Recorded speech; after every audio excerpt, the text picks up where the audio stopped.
Welcome to the Big Play Cleveland show. I'm Gabriella Cruz alongside Chris McNeil, Nick Padone. We're coming off a cruising weekend. Seriously, the Guardians have been super hot, and David Njoku hosted his first celebrity softball game over in Eastlake. What'd you guys do this weekend? I was out at the Memorial, watched Scotty Scheffler win his 5th time out of his last 8 starts. It was a great weekend, great weather down there at the Memorial in Dublin, so everybody had a good time. And once again, Jack's tournament came off well.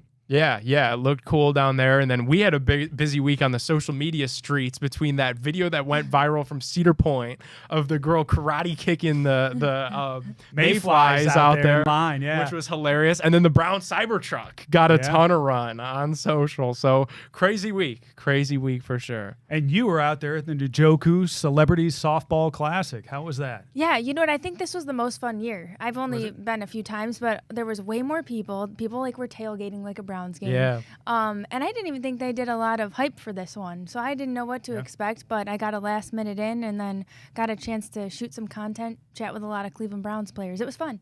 Cool. I know we have a little package from that too. Ryan, let's roll it.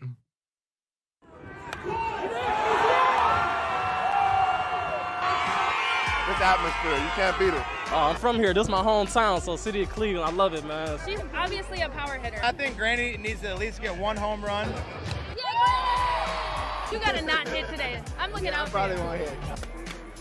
Why does this charity mean so much to you, and the fact that all these people show up for you? Community's all we got, ain't it? You know what I mean? At the end of the day, we is all we got, so we got to take care of our own. Having my boys from my team and even like anywhere else, the fans, is very, very grateful to be here. Predictions, Miles versus Njoku. High scoring game. Good guys will come out on the right side of things, 12-9. How many hits for you? How many bombs? Say 2 hits, 2 bombs.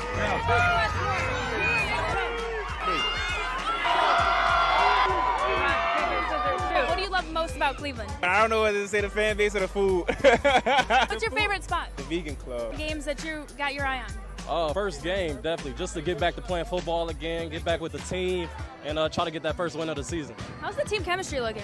It's crazy. It's building up. You know, with that bond, get on the field, the chemistry is just there, and we can play to our full ability. I just banged out. Okay, it's all good. It's all good. Good stuff, Gab. That looked like a lot of fun. It was cool to see all the players in that. Yeah. Did you see Granny? She was probably my favorite. The Yeah. fact that, I mean, guys, she's 96 years old and she made contact. She made good contact more too. than once. Yeah. So it was pretty funny. And then the Browns strung her out and got her out at first at the last second. Yeah, they did. They tagged her out. Saw that. And there was a scary play that happened at first. We heard with Deshaun Watson, who's not practicing on the football field. And what are your thoughts about that? Right now he's taking mental reps Little crazy. at practice, Taking but some he's mental going out reps there and and he's stuff. playing softball. Yeah, Well, he said he wouldn't hit, according to the thing. So he I think, what was he, just playing first base? I think so. He was playing first base, and there was a scary collision there on first. Kind of crazy, that you're taking mental reps in 7-on-7s, but then a scary collision with a practice squad tight end at the David Njoku softball game is not what Browns fans wanted to see at all. And there was definitely like a collective gasp I heard when that happened. But glad to see that he was all right. That would be so Cleveland. And I'm We sure lose that's our the starting first- quarterback at a charity softball event. Yeah. So we are today. Dollar Dog wanted us to talk about things that we don't want our $230 million quarterback doing. Charity softball event. I think we could scratch that off the list. I think he has given us that scare. Yeah. No more charity softball games. Bench coach in the future. Bench coach. Future bench coach. How about other things that we don't want him doing? Skiing. Sometimes they put in these contracts that you're like not allowed to do certain things. Jet like skis. that. Skydiving. Out. Shout out to my dad. He's perennially in rehab basically for his skiing accidents. Right now he's rehabbing his shoulder. So you do not want your starting quarterback doing that. Riding a donkey. Riding a donkey. Out. Yeah, Don't want him doing that. You took quite a time. Did you lean when you landed? Was it on your shoulder first? Yeah, it was. Yeah. So could you imagine if that was my surgically repaired shoulder? That would not be good. Especially if I'm already not practicing in 7-on-7s. That'd be even worse. Riding a motorcycle. Out of the picture. Out. We've had a tight end that kind of had to run in with that back in the past. Yeah, we don't want to have that happen. No. All right, trying to break a piñata. No swings. Out on that. What No if- what if swings. it was This is a shoulder injury. We don't want to be working What that about rotation. non-dominant arm? We've already been through that once with Baker. No, non-dominant shoulder is just as important. Maybe at a kid's party. Maybe that's about it. Maybe that's it. All right, good stuff. We're going to step aside. We haven't even mentioned we've got an awesome interview for you guys on the show. Gab and I had an opportunity to chat with Steven Kwan. Gab has a cruise in Cleveland coming up with Steven Kwan where we go a little bit more in detail, but we had the opportunity to bring Kwan here in studio, so let's run it. Here is our interview with Guardians' Steven Kwan. We are ready for our Garage Beer featured interview. We've got Cleveland Guardians outfielder Steven Kwan with us, and we're excited to pick his brain about how hot the team's been and everything that's gelling. What's it been like from your lens?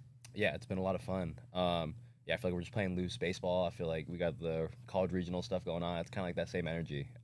Every run we get, we're hopping off the bench. It's just everything's been working out so far. Yeah, Steven, you played on a hot college team, that made some noise. Do you see parallels between that team and kind of what we have going on with this Guardians team right now? Yeah, I think it should seem obvious, but I think the biggest thing is that we actually like each other. I think that's not actually how a lot of things work in majors.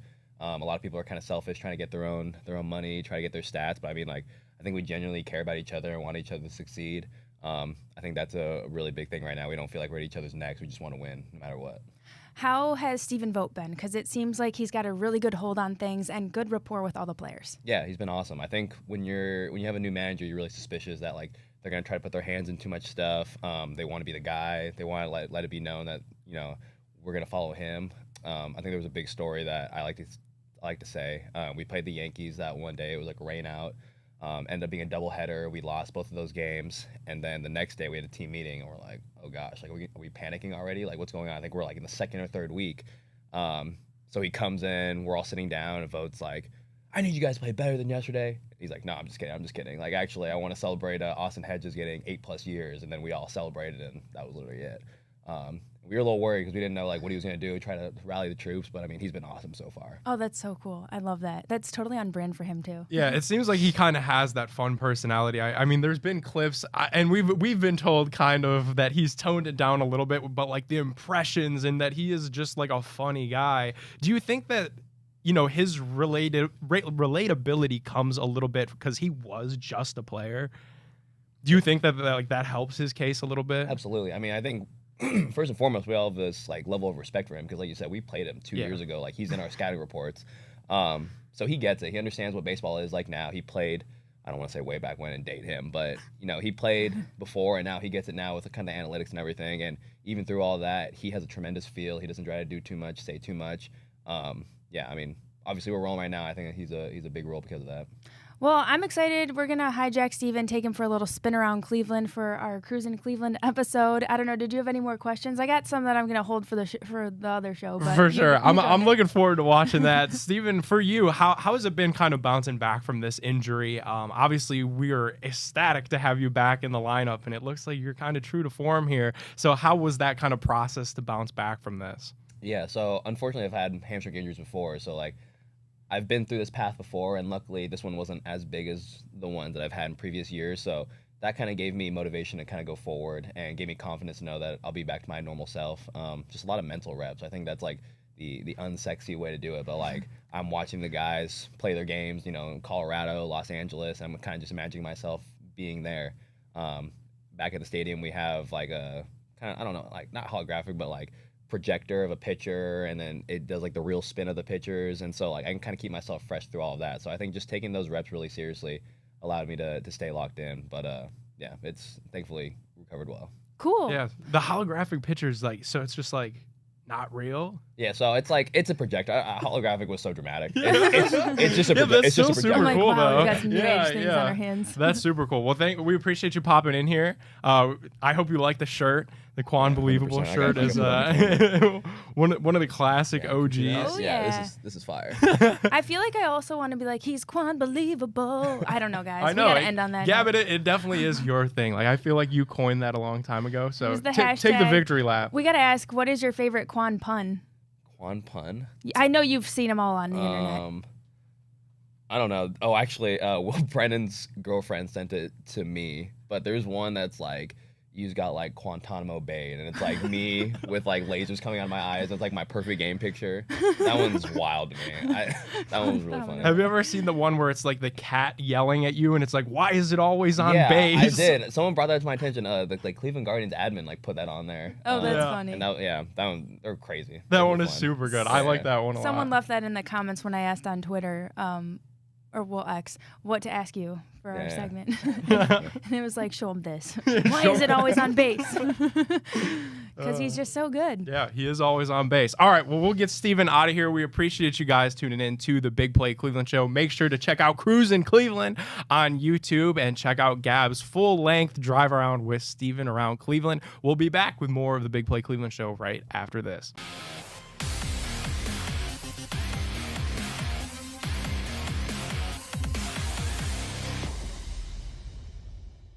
Welcome back to the Big Play Cleveland show. Always nice to catch up with our players. Steven Kwan, a really cool guy. Yeah, and I'm excited to see the Cruisin' Cleveland episode when you drop that on YouTube. It'll be really cool. And yeah, huge thanks to Kwan for popping in here. He has just been awesome for our Guardians all season long. Hoping that he has an All-Star game appearance coming up here in the very near future. But yeah, that was super fun to have him in here. Well, stay tuned for the Cruisin' Cleveland. You'll get to know him a little bit more in depth, and I'll tease this. We played an activity that not a lot of people know that he's good at. Yeah, good tease. Alrighty, let's keep the show moving. It's time for our Bringing the Heat segment. Let's bring him in. Mr. Jensen Lewis joins the show every week. We're talking Guardians throughout baseball season with Jensen. Jensen, we're going to Cincinnati this week. Do players actually care about the Ohio Cup, or do you think that's kind of more of a fan thing? Where did you kind of fall on that when you played? We need the World Series version of the Ohio Cup, guys. That's when it'll be playing for keeps. But it's always fun to get down there. The I-71 series is one that I remember even from my days of going to high school in Cincinnati when Riverfront Stadium. It felt like a home game because of all the Indians fans that would come down. You guys remember that was during the sellout streak, so you couldn't even get those tickets up at Jacobs Field. So it was so awesome when my parents at least surprised me with tickets, and me and my brother, and we're going down there and you just see nothing but Wahoos everywhere and script Indians jerseys. It was really cool. But yeah, I mean, the way that both teams are playing heading into this series, the Reds have been touch and go. And to see what they've done offensively now the last couple of weeks, of course, the timing couldn't have been worse for us to try and have to tame down an offense that's so good at home throughout the last 5 to 6 years. But always good to see the Redlegs, and looking forward to this quick 2-game series. For sure. Another thing that popped up over the weekend is MLB All-Star voting is now active. Obviously, with our Guardians being so hot, there's a ton of players deserving of recognition. We were just talking about Steven Kwan. It would be awesome to have him in there. Josh Naylor probably deserves some looks too. Of course, Jose Ramirez, a guy that I totally want to see in there. I don't know how they're going to do it. What position? David Fry needs to be an All-Star. Jensen, where listed as a DH right now on the ballot if you're looking for him. Yeah, where do you fall on the Guardians All-Star situation? Because they totally have a ton of guys where you can make the case that the Guardians should be dominating this All-Star game this year. Yeah, and Nick, I think that's the headline too, is we've seen for All-Star games in the past that teams with the best records in their respective leagues usually get the benefit of the doubt when it comes to representation there in the Midsummer Classic. So the two you can book right now, of course, Jose Ramirez and Emmanuel Clase. I'm right with you that Josh Naylor, one of the huge snubs from last year's team, if he finds that footing and is able to have a pretty consistent June into that first week of July, it'd be hard to leave him off this roster. David Fry, man, how do you leave him off with what he's meant? And I realize he kind of cooled off a little bit this last week, but I mean, how do you cool off from being as hot as the sun the way that he had swung the bat in May and coming into June? I think the other ones to keep your eye on, of course, Steven Kwan. I don't know how much they're going to factor in missing the 3 to 4 weeks. I hope it's not, because he's one of the league leaders in batting average. So you hope that the fans can just take matters into their own hands, literally, and try and vote him in there. Of course, it'll be a tough task going up against Judge and Soto with what the Yankee fans will do to pack the ballot box. But of deserving guys, I think you guys threw it out there too. Don't forget about Andres Jimenez and second base, always a tricky one there in the American League, of course, with Marcus Semien and Jose Altuve. But by and large, this should be a very well-represented Guardian team there in Texas for the All-Star game. Now that we're into June here, Jensen, one of the hallmarks that looks like the Steven Vogt teams is creating chaos on the base paths. And we've seen chaos both for other teams as well as for our team. What do you make of what we've been doing on the base paths this season? Hey, Chris, kind of a continuation of a few years ago, too, when they were making a real priority about taking the extra 90 feet. And I remember Tito and Mike Sarbaugh really talking about how they wanted to put the pressure on the defense to make those fundamental throws, not only to third base, but also trying to throw guys out at home plate. The best part about the athleticism of this team is that they're willing to push the envelope. And the best part, too, is that they've teamed it with that surge of power this year where they're top 10 now in the league in home runs. It really makes life difficult for opposing pitching staffs. But, yeah, this DNA has been here now for a couple of years, and you've added a little more versatility with the guys that are in the everyday lineup. Speaking of versatility, Jensen, I know we've talked a lot about David Fry and him being able to play all these different positions, but Daniel Schneemann is doing the same thing right now, playing 6 different positions in his first 6 MLB games. How important is it to have players like this who can really be a utility out there? Yeah, Gavin, another history nugget for this club and what they've been able to do on the position player side. It kind of speaks to where Steven Vogt and this staff really prioritize not only having guys that they can plug and play every day, but having that ability to say, all right, Fry's going to catch to start the game. Maybe he moves to third base or moves to left field when we need a pinch hitting scenario. With Schneemann coming up and showing that he can control the bat in the strike zone, he's got some speed out there. He's played some outfield. It's an embarrassment of riches. That really is a hallmark so far of this club and this coaching staff of saying every day, the 26 guys we have, we want to be able to mix and match to really maximize potential and leverage against what the opposing manager is going to try to do, not only offensively, but defensively as well. This year in Major League Baseball, there are 10 teams above 500. This time last year, there were 17. What's going on, Jensen? Why do we have so many teams that are at the bottom, it seems, and just bottom feeders in this league right now? Yeah, and you think right in our own division there, Chris, with the way the White Sox started this year, they look like they put it together a little bit, and then the bottom has fallen out yet again. I think we anticipated it would be a rough year for the Rockies. The Marlins might be a little bit of a bigger surprise, just knowing what they've had and with Skip Schumacher last year, what he was able to put together. I don't really have a firm answer on it, but I think the flip side is the most impressive part, where you have, I think, 8 or 9 teams in the National League side that are within a game and a half, maybe 2 games of a playoff spot. Mm-hmm. And then maybe in the American League, I don't know if anyone anticipated that the Guardians, or even if the Royals were in first place with the same record, there's 6 games out beginning this week, at least, or there's 6 games ahead, I should say, of that number 3 spot in the postseason. As we well know, those best 2 records get the bye, or at least the best 2 division-winning records get the bye in the postseason. I didn't have that on my bingo card, and I sure as heck hope that it continues that way, because to save your pitching and to be able to have that ability to force the other team to use those resources in the wild card round, such an advantage, and especially for a team like Cleveland that has shown they can beat teams in different ways. And then with some of those bottom of the barrel teams, you got to hope that means there's more sellers at the deadline, right? I mean, the Guardians are good. We've been sitting here on this show imploring for a trade for a starting pitcher. Jensen, could we see some more teams maybe sell off some starters at the deadline? Are there any names that you might like as we start to get a little bit closer here towards that end of July date?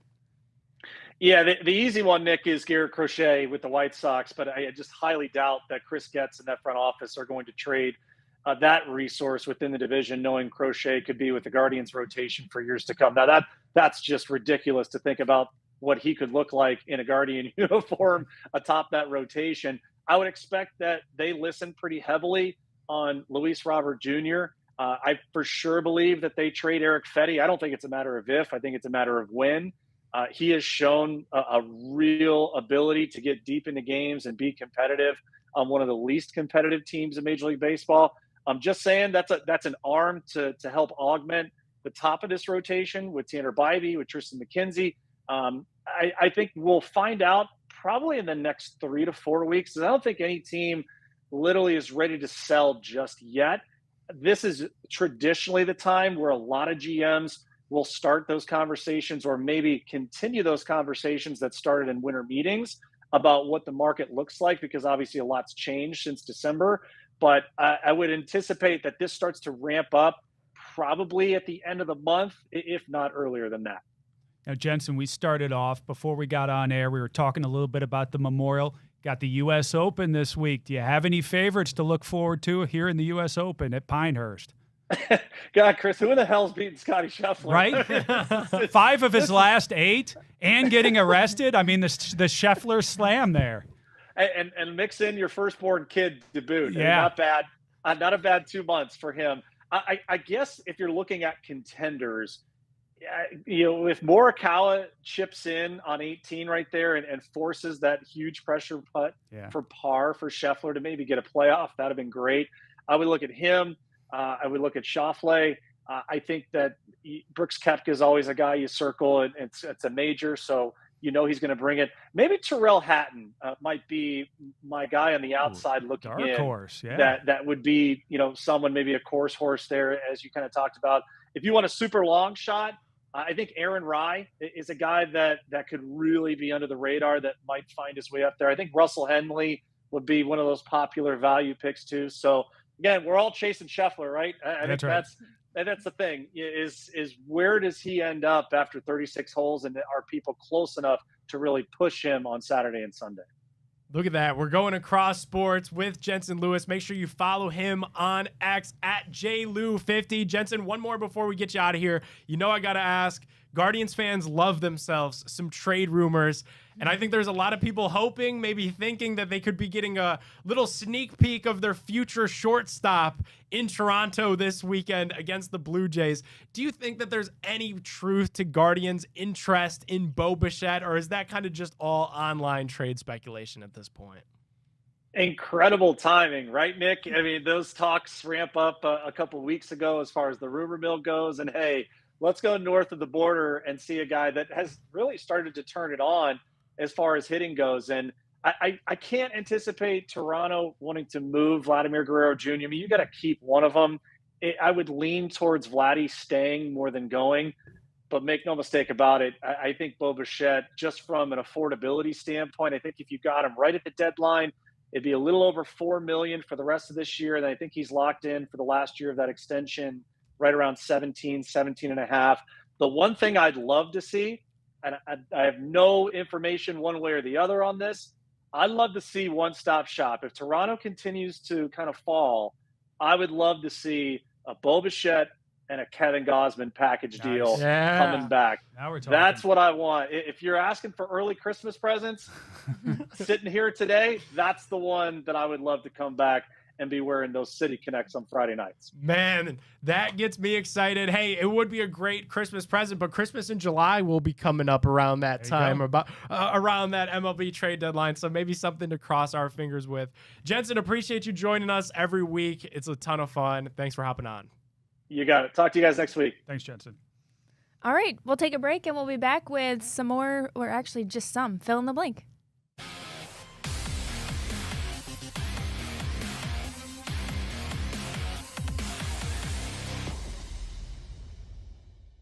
Welcome back to the Big Play Cleveland Show. It's time for a little fill in the blank. I know, Nick, you'll appreciate this one. Well, and you, Chris, but Jimmy Butler to the Cavs would be a win now move. I mean, that's just signaling to everybody we believe the window is open and we better win right now, because Jimmy Butler's 35. That means you're probably moving on from Darius Garland.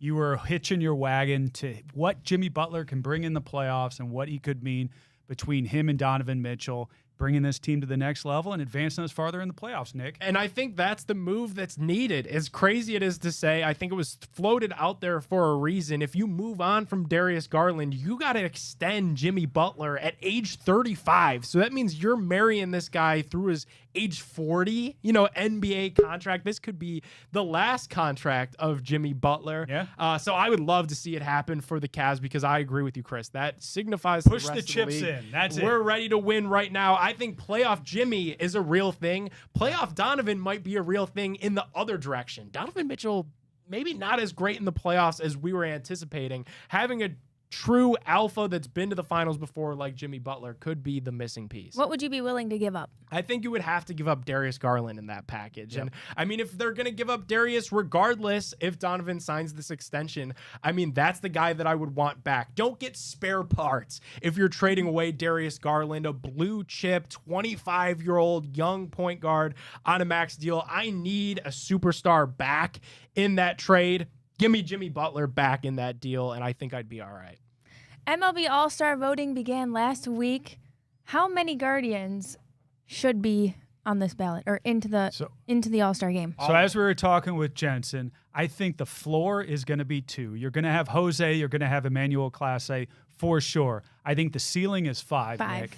I think right now you're looking at Josh Naylor, who we talked about a little bit. Steven Kwan, even though he was out for 4 weeks, I think he's done enough. I think he continues to provide the electricity that's resonating, that could get him into it. Andres Jimenez, maybe David Fry. It's kind of between those two. But I think a total of 5 would be the ceiling for this squad. I'd be real happy with 5. We better at least get 2, Nick. Yeah, I'm in lockstep on that. And I want to see David Fry be one of them. I don't know how they make it happen as a DH, as a catcher, whatever it needs to be. But the way that he's hit the ball, and if you look at what an all-star means, I mean, he has been that and more for these Cleveland Guardians. So David Fry needs to be an all-star this year. I think it's got to be a social media push, no? Fry to the all-star game. Like I think it could happen because there's basically 2 levels to this. First, you have the fan voting, and then you have like the next level of that fan voting. Yeah. Once they have the finalists in. So we're going to have to make a big push when the finalists are announced. I know. Phase 1 means getting everybody on their phones and voting. Okay, the Browns extending Kevin Stefanski and Andrew Berry was a necessity. Let's flex as an organization, some continuity, some stability. We haven't been able to do it, Nick, much since 1999. We finally have a good head coach. We've got a good GM. Let's flex that. Let's make sure that we, maintain that stability for the time to come. I feel good about that. And now we're worried about the players on the field, not so much the front office and the coaches. Absolutely. And I thought it was interesting that the national perspective on this is people kind of took an opportunity to take a jab at Jimmy and Dee Haslam. And I didn't necessarily agree with that the Browns finally got out of their own way and extended their first head coach since 1999. I don't know. The Browns haven't really had a coach and GM combo that's been worth keeping around since Kevin Stefanski and Andrew Berry. Obviously, Stefanski is the 2-time Coach of the Year winner now. You had to keep that dude in Cleveland after the run that he went on last year with Joe Flacco and 5 different starting quarterbacks. Now the pressure's on to make things work with Deshaun Watson, but it's really nice to see some commitment to the 2 guys in charge, because if the Watson things works out really well, we could have that long-awaited coach and quarterback duo that Cleveland has been missing since 1999. 2008, the last time we did something similar to this with Romeo Crennel, Phil Savage, only lasted about a year though, Nick, and both were gone. So hopefully we can kind of right the ship this time and we've made the right decision. I think we have. I think so as well. And hopefully we have some Cavs news on the forefront as well. I think things will be heating up on the wine and gold front as far as head coaches are concerned this week too, Chris. Get some stability there. Yeah, much needed stability there. Speaking of stability. We've got some big news for you. We're going to bring in Ken, our big play Ken, right? We can bring him on now. We don't have to take a break, or should we take a break? It's going to be hard to do. Let's take a break and we'll bring in Ken. All right, stay tuned. We've got some horse news for you coming up.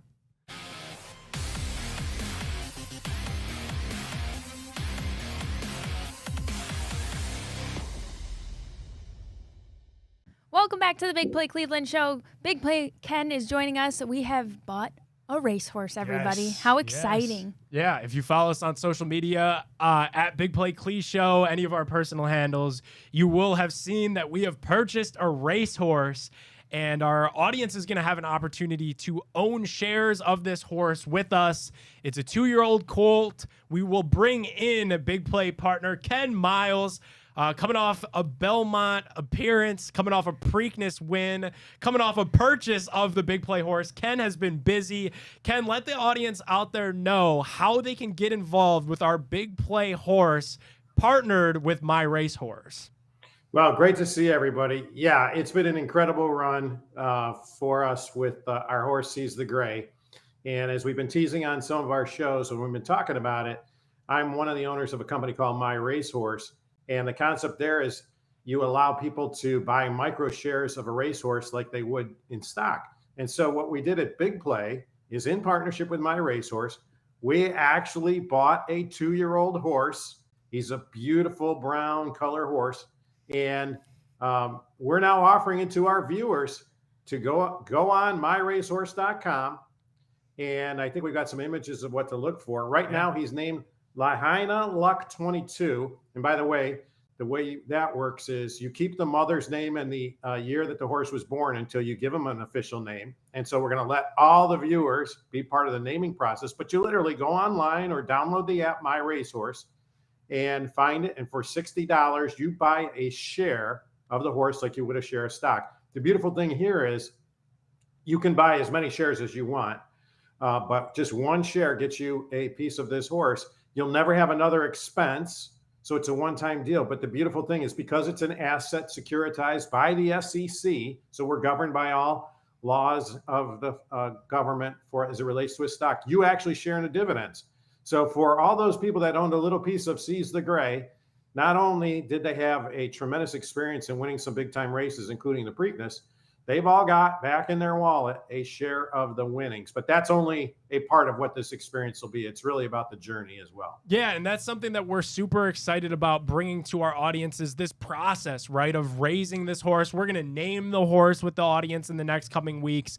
So we're excited about all of that, but we have high aspirations for this thing, Ken, and you can follow along with all of our horse-related ventures on Twitter, X, at Big Play Horse. But there was an interesting clip that went out of you with My Racehorse's racing manager that said, hey, when we're talking about this horse, this is a horse that we're hoping could be on the Kentucky Derby Trail next year. It's already 2 years old. It's got to be 3 to race in the Derby. So we're hoping that he's racing in big, big, big races. Yeah. So, we've been scouting this particular horse for a couple of years. I'm not going to get into the numbers that we paid, but it was high 6 figures.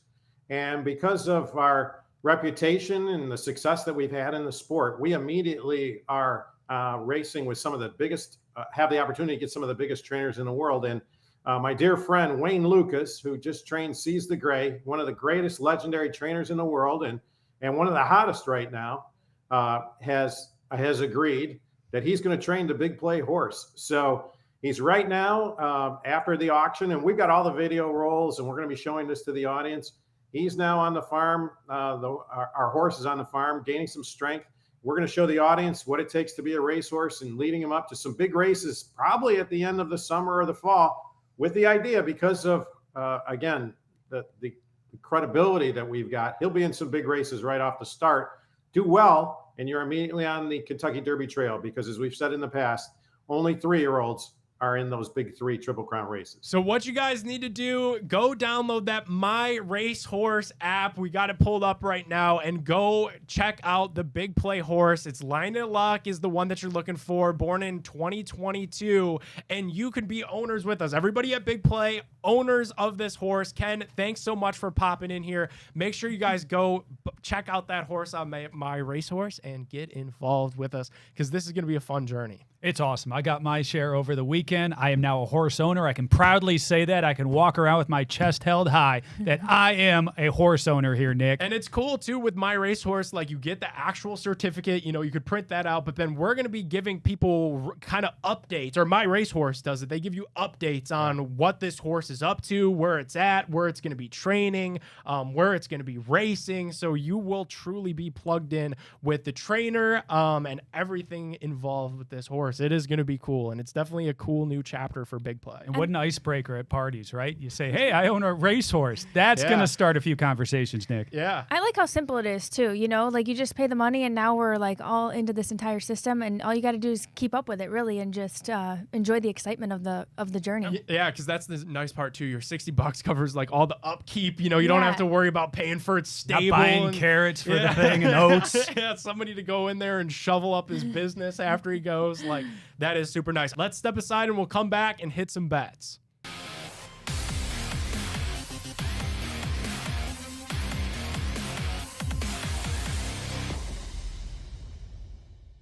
Welcome back to the Big Play Cleveland show, where I'm pulling a Hanford and I'm wearing the headphones, and we do not have a virtual guest I anymore. can't do it. I'm just committed now. Yeah. You know, we only got a little bit left of the show. We've updated you on our Guardians, talked Browns, extensions, Big Play, racehorse. You got to get in on my racehorse, buy a share of our horse. This is only you can, you know, win some dividends and follow the journey. This could be great. That's right. Yeah. And you know, I didn't ask you guys about Cavs head coach search and your thoughts. We still don't have a coach, Nick. What are you hearing? What's the latest on the Cavs and their head coaching search? Kind of feels like it's the next domino that's going to fall for the Cavaliers this offseason. They've said that they want to have a coach in place, a head coach agreed to in place by the time they take that supermax contract extension to Donovan Mitchell. That can't happen until after the finals. Game 2 Clock of the NBA is Finals ticking. is behind us, and we are currently on the clock for the Cavs coaching search. I'll tell you, I've heard they really like James Borrego. That's the name that's out there that's consistently come back to me. He was the Charlotte Hornets head coach from 2018 through about 2022. So lean years for Charlotte, by the way. Not a ton of success as a head coach, no playoff appearances, but he's of the Greg Popovich ilk. Okay. So, you know, he's won two championships when he was with Pop, Tim Duncan, Manu Ginobili, some of those unforgettable teams. I think they like Borrego's leadership. I think that's a move also that signifies that the Cavs are ready to win now. It's a retread coach, something that they haven't done much of in the Dan Gilbert era, but he's been a head coach before. It's not Micah Nori. It's not JJ Redick. Now, things could change. They could and probably will bring in maybe one or two more candidates. Then they're going to do the second round of interviews still later this week. But I think as we sit here today, on Monday at the time that this is being recorded, James Borrego is the name to watch as kind of one of the leaders in the clubhouse, if you will, Chris, for this Cavs coaching search.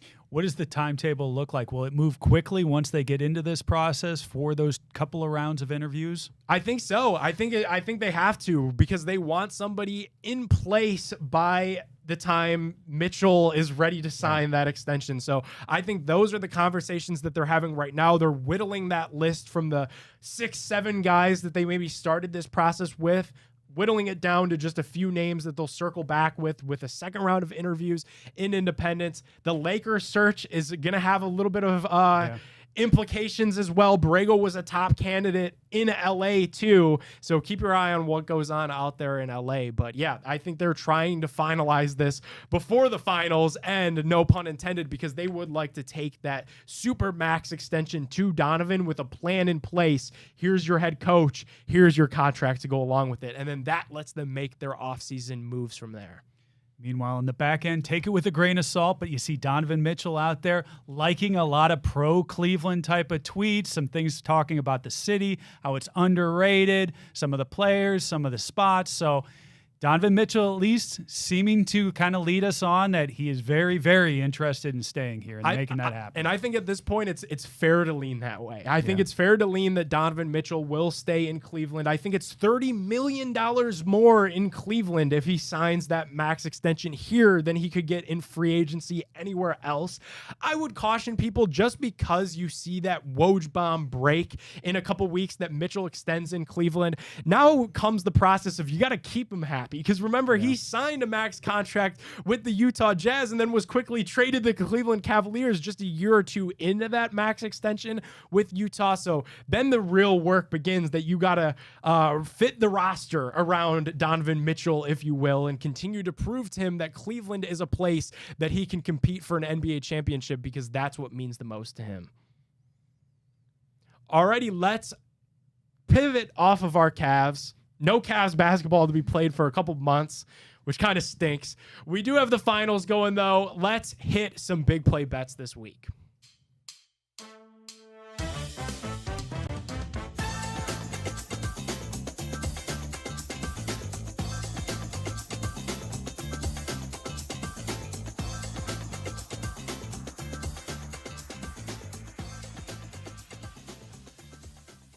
Our bets on the show this week and every week are brought to you by our friends at Tipico Sportsbook. Download the Tipico Sportsbook app now. They got an awesome promotion going on. If you're betting on the Guardians, you got to bet on Tipico, because when you bet $30 on any Guardians or Reds game, you get a $2 bet credit for every hit the Guardians have in the game. It was a great experience, Chris. I went to the game against the Royals. That was a pivotal series. I bet the no-run first inning, $30. It was a sweat in that first inning. I hit no runs in the first inning, so I won $50, and then it was time to just cheer on some hits. I already had my 50 in the bag. $30 in there, locked in for that $2. They finished the game with 7 hits. I had $14 in bet credits on top of my bet that I won, so it was an awesome experience. Nice. Bet with us on Tipico. The Guardians have the Reds this week. Yeah. Our guys on the Big Play Cincinnati show will be there repping us from Great American Ballpark, and hopefully we see the long ball a little bit more. Tyler Freeman, Jose Ramirez, these guys are hitting the ball well, and I think that can continue this week at Great American Ballpark, known as being kind of a hitter's park. You can see a lot of home runs down there. We've seen Kyle Manzardo hitting a lot of doubles right now, Nick, so maybe that continues. I'd like to see what we're putting together from an offensive standpoint right now. And then from a pitching standpoint, you got McKenzie going, you got Bybee going. I like the overs there on strikeouts. I've been very successful so far this year going Tanner Bybee over in strikeouts. He's been hot. Yeah, after the Guardians wrapped up that series with the Miami Marlins, Manzardo has only played in 26 games. He already has 10 doubles. So, I mean, been a double machine. The power hasn't been there, but keep an eye out for that. Then later this week, the Guardians will go to Toronto, play the Blue Jays. Hopefully, like we said, get a look at Bo Bichette. That'll be Allen, Lively, Carrasco, so make sure you get those Tipico bets in there. Then the NBA Finals, Game 3, Chris. This series will flip back to Dallas. Yeah. Are you still caring about this series? Do the Mavericks have a shot? Because for me and my bets, I need Kyrie Irving to step up. I bet on the Mavericks to win the championship, and I need a little bit more out of Kyrie if that bet's going to cash. Kyrie is backsliding. He's going back, and you're starting to see, kind of the rip on him was maybe mentally he's not always there. His mental game isn't into the game, isn't into the playoffs. And you kind of see it getting into it with the crowd a little bit now. Doesn't seem to be as focused. He's relying more on Luka. Luka's all beat up out there. And he's still throwing up some shots. The first quarter there, he was throwing up shots right and left that shouldn't be going in, that are going in. Just kind of his signature step backs off of 1 foot that are pretty amazing to watch. But he needs more out of Kyrie. I think Dallas coming home, they've got a shot here.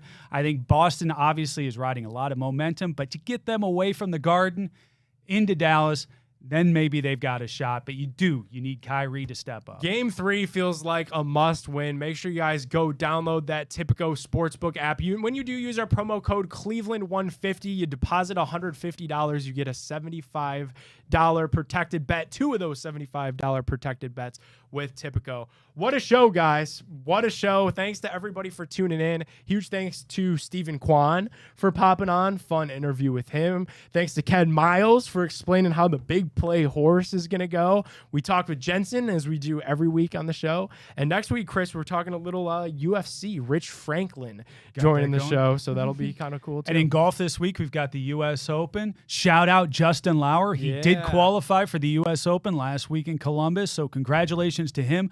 Go out there, get it done, make us proud, and maybe wear that Nick Chubb jersey out there at Pinehurst. That would be huge. We'll see you guys next week on another episode of the Big Play Cleveland Show.